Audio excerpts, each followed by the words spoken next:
Au début de cette année paraissait Sous nos monts hallucinés, un recueil de 13 nouvelles d'inspiration Lovecraftienne.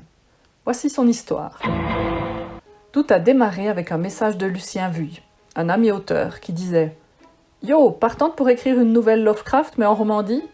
Je recrute une équipe de choc. Hola !» Oui, Lucien est à la fois créatif et rigolo. J'ai répondu « Oui sur le principe. Ça dépendra des délais. » À ce moment-là, j'étais en train de terminer l'écriture de mon roman Place d'âme.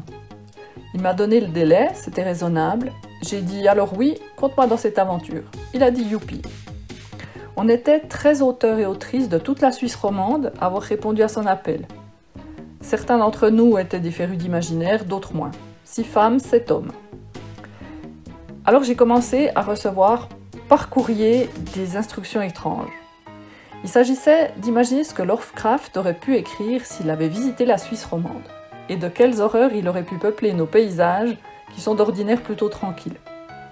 La région où j'ai choisi de placer mon récit, c'est celle des Franches-Montagnes, mon coin de pays, et normalement assez champêtre et tranquille. Oui, mais voilà, dans ces pâturages, parfois, il y a des creux qui se forment, et ce sont de véritables gouffres susceptibles d'avaler du bétail. Dessous, le sol est poreux, troué de cavités. À quelques dizaines de kilomètres, il y a des grottes avec des concrétions calcaires qui ressemblent un peu à des créatures Lovecraftiennes. L'ambiance et le décor étaient posés. Il ne restait plus qu'à construire une histoire et à lui donner une touche de mystère et d'horreur. Alors j'ai relu Lovecraft et j'ai enchaîné avec les nouvelles que je ne connaissais pas encore. J'en écoutais beaucoup aussi sur la chaîne YouTube de Tindalos, que je vous conseille d'ailleurs. Tindalos est très très fort pour poser des ambiances par sa voix, par des tapis musicaux discrets, efficaces, et par une illustration qu'il réalise lui-même. J'ai absorbé du Lovecraft sous toutes ses formes, pour m'imprégner de sa prose particulière et de ses thèmes de prédilection. De toutes ces nouvelles, ma préférée est Le cauchemar d'Innsmouth, ou dans la traduction de François Bon, Ténèbres sur Innsmouth. La nouvelle se déroule dans une communauté étrange qui laisse entrer celui qui enquête et qui referme gentiment sur lui les mailles de son filet. J'ai essayé de reproduire ce genre d'ambiance dans ma nouvelle.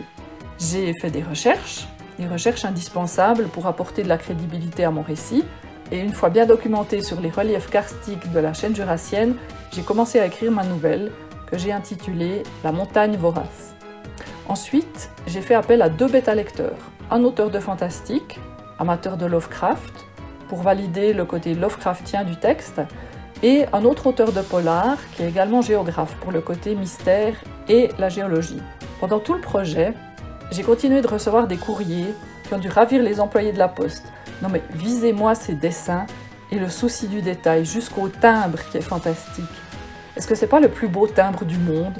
Parce que figurez-vous qu'en Suisse, on a des timbres dessinés par John Hall. Revenons au texte. Après quelques ajustements, j'ai pu envoyer le bébé à Lucien, notre anthologiste. Il a beaucoup aimé la nouvelle et il m'a aidé à retravailler 1 ou 2 scènes. Le texte a ensuite été confié à l'éditeur Elie Selas pour les corrections de syntaxe et d'orthographe. C'est Lucien lui-même qui a illustré toutes les nouvelles et la couverture du recueil. Pour ma nouvelle, il m'a envoyé 2 propositions. La foncée a été jugée plus saisissante et plus en accord avec les autres illustrations du recueil. Le titre, Sous nos monts hallucinés, est une référence évidente à la nouvelle de Lovecraft, Les montagnes hallucinées, et une autre référence, un peu moins évidente, plus suisse, à notre hymne national qui débute par les mots « Sur nos monts quand le soleil annonce un brillant réveil ». L'illustration de couverture est inspirée du tableau « La vérité sortant du puits », qui est une œuvre de Jean-Léon Gérôme datant de 1896. Et je ne peux pas vous la montrer ici, sous peine de voir ma vidéo bannie.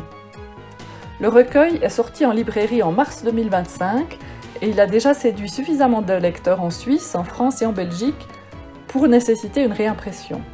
C'est une collection de textes au style très diversifié mais qui présente pourtant une belle unité. Moi je le propose avec fierté dans tous les événements où je suis présente. Et vous, est-ce que ce recueil vous tente? Est-ce que vous connaissiez Lovecraft? Et est-ce que vous appréciez son écriture et l'horreur fantastique en général?